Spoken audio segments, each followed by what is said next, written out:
Thank you, Deputy Speaker. And I'd like to begin these comments by a vote of thanks for several individuals and organisations in the spirit also of getting the message out there to our communities that they should be proud, in fact, that we did reach across labels and political divides to address this situation.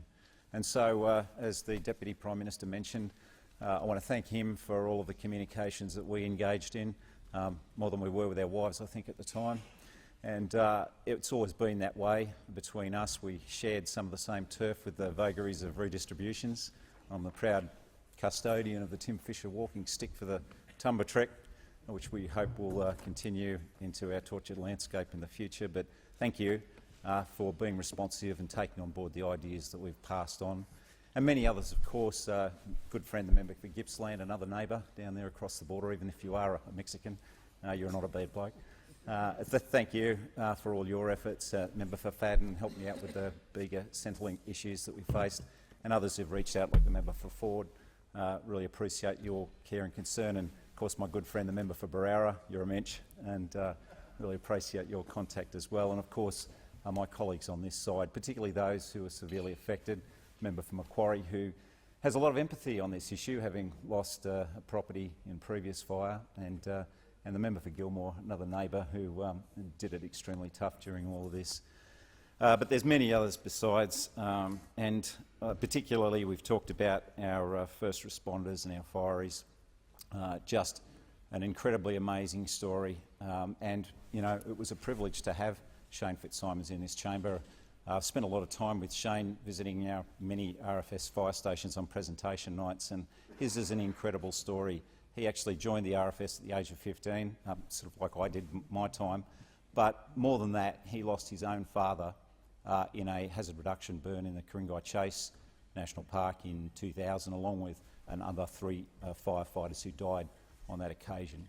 So he not only has a wealth of experience and professionalism that he brings to this, but depths and wells of empathy that we've seen demonstrated so beautifully in these past traumatic days. So I really thank him enormously. What he's had to say about these fires, we need to take on board. As he said, hazard reduction is not a panacea, but it is important.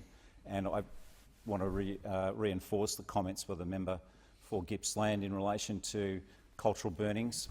We have a wonderful framework that we can use to exploit taking that further through the Fire Sticks Alliance. I was meeting with the Bega Land Council the other day, and they're already willing and able to do that, and so important because a lot of their lands actually border national forest and coastal communities. So it can be of assistance to protect those communities to engage in those cultural burnings, and they understand how you have to tailor those burnings to the landscape. They took me through the differences in terrain and vegetation and the issues around how you manage those burnings. The Fire Sticks Alliance is teamed up with the RFS and more than willing and open-minded, and in fact do embrace the latest science and technology around those issues. I would like to see the funding that was promised to them followed through on at the state level. There is a huge opportunity now for us to take on board these offers and expertise that we can use in the future. But also, there's so many people through the Insurance Council and others that we're now quite practised at this, unfortunately, going back to the Far South Coast fires and others. But the Regional Manager for Telstra, Chris Taylor, I want to pay special tribute to, and his team. They have been incredible. You know, we are in touch on an hourly basis, literally, you know, as I'm sitting here, and his teams have been stretched to the limit. Their infrastructure has been smashed, their redundancy systems tested like never before and damaged because of the scope across the landscape of what's happened. But he has done a tremendous job, and I really want to thank him and his teams who have been out there at personal risk from the very first day of the loss of the telephone exchange in Tumut for other reasons, but it just snowballed from there. And of course, there are a lot of lessons learned to take away from that. Member Gippsland talked about mobile communications. There are so many lessons learned that we have to take on board from this experience about our communications. It was such a central issue. But through that cooperation, we were able to do things like the Senator Murray Watt, who was helping network our team with the Minister for Emergencies, and that was so important. We had situations that I'm proud to say our Shadow Minister for Health helped out with, where we had a facility not far from Cobargo, Nardi House, which deals with profoundly disabled residents. And the problem we had there was, and it's one of these lessons learned we've got to take away from this, there was no real protocol or disaster evacuation system in place for them. Incredibly traumatic, distressing situation for the nurses and the residents of that organisation. And the fact that we were able to reach out and engage with Minister Brad Hazzard, who talked to me directly too at the state level, and you know, he's always been fantastic to cooperate with from my perspective, and weighed in and helped out on that situation. But certainly those are the things we have to do a better job of in the future. We just emphasising the confidence people should take about our cross-party collaboration, the reference group that we've set up across our region that involves Steph Cook and Joe McGurr and Justin Clancy, and of course Andrew Constance and John Barilaro, and my federal colleague Yilmore and myself, doing regular phone hookups with the recovery committees. There's been no labels. We've just all been gathering information about the needs for recovery and better disaster response and feeding that into that process. It's been working very well. So people should feel reassured about that. But across Eden-Monaro we have lost 11 people, and these are people in our kind of communities, as many will understand, that we cannot afford to lose, frankly. Through the Four Corners program, I think people will be familiar with the Salway family story. Aaron Salway told that story last night. And Robert and Patrick were, you know, absolute pillars of that Cobargo community. They come from a traditional dairy farming family that we're very proud of in the Bega Valley. It's my own family's story. But beyond that, you know, since 1870, in fact, they've been there and engaged in that industry, but they have been so involved with their community throughout that family history, the Show Society and all community activities. Their loss is going to be felt deeply by that community, and they'll never get over it. But we hope to do honour to their memory with how we carry ourselves and recover from here. And Janelle, you know, and Aaron, all our thoughts and our heartfelt condolences to you and your family. We will be there for you, as that community is always. But beyond that, of course, we've had a number of other losses that whose names haven't been released in Ballowra, Coolagalite, Batlow, Nerragunda and Cobargo. But there has been reference made to the brave US firefighters in the C-130 crash that took place in Peakview. We've talked about the wildlife issue. Ironically, they were helping to fight a fire in their Two Thumbs Wildlife Trust area, where a lot of koalas and sanctuaries for koalas were being maintained and sustained. Unfortunately, that's all been burnt through, with tremendous loss of the wildlife there. So they're now part of our local family. We embrace them. We will always remember them. And I've talked with local colleagues, and we will establish a memorial to their memory in the Eden-Monaro area. And it just reminds us, I know there's colleagues in this chamber who've served side by side with our US brothers and sisters in many foreign lands in the past. They've been here with us during World War II as well. In fact, the 1st Marine Division's anthem is Waltzing Matilda. And my own family history is every generation has served shoulder to shoulder with the US. And these three brave men, Ian Macbeth, Paul Hudson and Rick De Morgan Jr., have now added their page to what is one of the proudest and most important stories of our nations together. And so I pass through the Ambassador, you know, the grateful thanks of all of Eden-Monaro for their sacrifice during this disaster. We've had across Eden-Monaro over 1 million hectares burnt and counting. Every day, every hour that goes by, more and more. We are a long way from being out of this.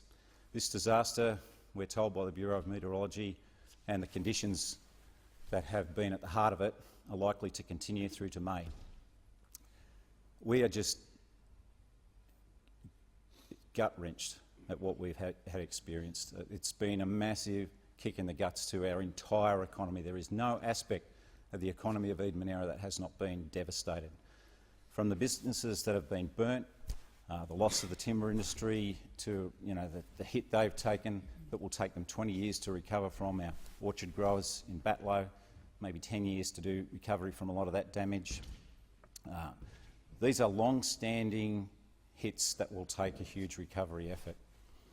And to see the courage which those communities are facing that has been, I think, one of the most enduring moments and factors that I will take from this. But that economic hit extends not just to the businesses that have been damaged by fire, but we have had the ring-barking effect.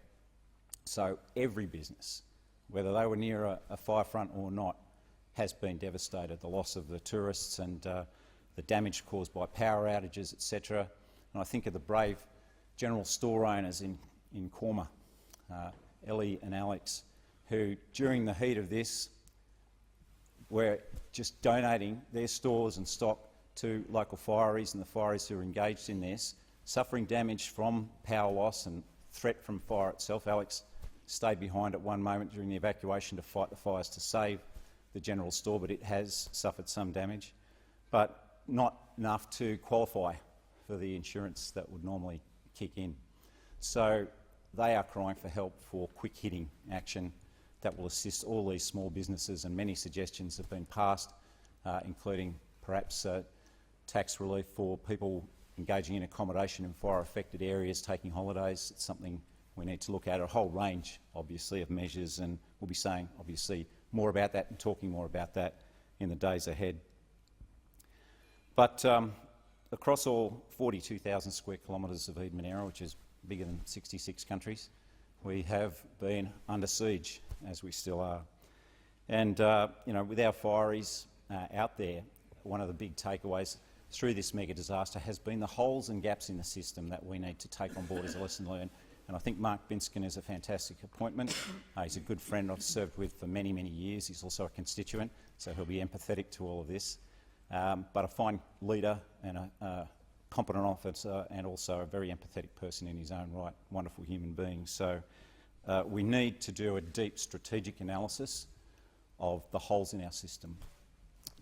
As part of that, the thanks, I want to acknowledge the ADF proudly, who I'm grateful for the government for responding to our calls to get them out there on a wider scale, because we were so familiar with the sort of capacities that they could bring to this, the skills and relevant capability, the ability of the engineers to do brake cutting with a heavy plant, the combat engineers whose job in life is to do route clearance and mobility facilitation, bulk water carriers, transportation, logistics, so many skills. And the feedback I've had for the community as I move around is that they've found that Defence Force presence so reassuring.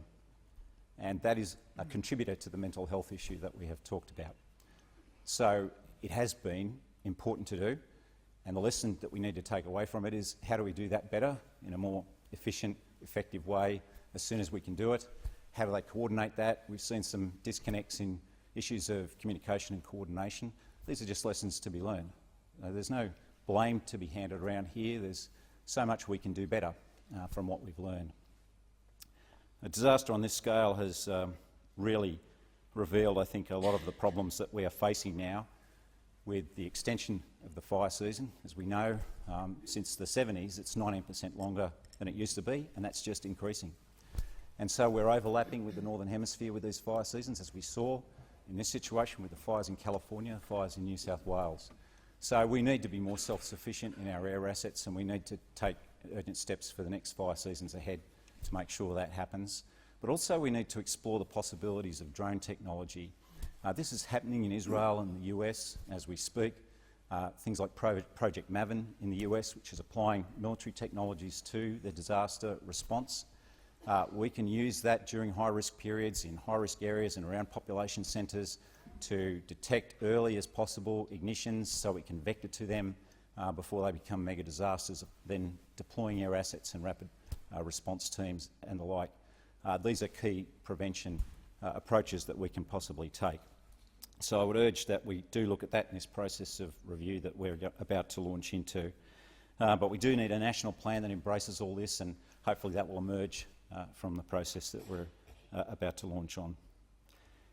I will also comment on the climate change issue, because it is a matter of bipartisan position that climate change is real, that there is a human-induced factor here in that issue. That's a matter of bipartisan position. We agree wholeheartedly, I believe, across this chamber on the steps that we need to do to embrace for mitigation and response for what we know are going to be worsening conditions with each year that passes. But what I would also urge is that across this chamber now, and I'm begging and pleading for this on behalf of my tortured, bleeding region, that we work across this chamber, perhaps, and this is just me speaking, that we create a mechanism for forging bipartisan policy for what more we need to do on climate change, and how we can then take that to improve our advocacy internationally to get this done, so that we can give our fireys a fighting chance into the future. And look, I'm talking to them now, getting feedback where they say, look, Mike, our team, our brigade our record for rotations has been 4 weeks. We're out there for 8 weeks now. We are buggered. The numbers are just not there to respond to these mega disasters in our RFS structure. One of the things we're going to have to do is review the whole framework, the whole model for how we respond, how we can incentivise volunteers into the RFS, how can we support them better. And I've suggested things like looking at that ADF reserve structure that we may be able to wrap around them to help them and to incentivise voluntary participation in this scheme. But they need a lot of help, and they need funds restored to them, and obviously mental health support and support to those stations across the region. I've noticed so much logistic and other support they really do cry out for. And I'm very proud to say that our Queanbeyan RSL branch, I've asked them to invite our fireys to participate in the next Anzac Day parade, which is happening. And I know they're doing that in Tumbarubba, and I urge all of our fellow RSL branches to invite their fireys to march with them. I know as veterans we're going to be very proud to have them alongside us. The sacrifices they have made well and truly earn that honour. But to honour that memory particularly, I think it's incumbent on us, as well as all these practical measures, to tackle this strategic issue for the future. And I'm just urging us to go forward on this. It's happened in every other OECD country.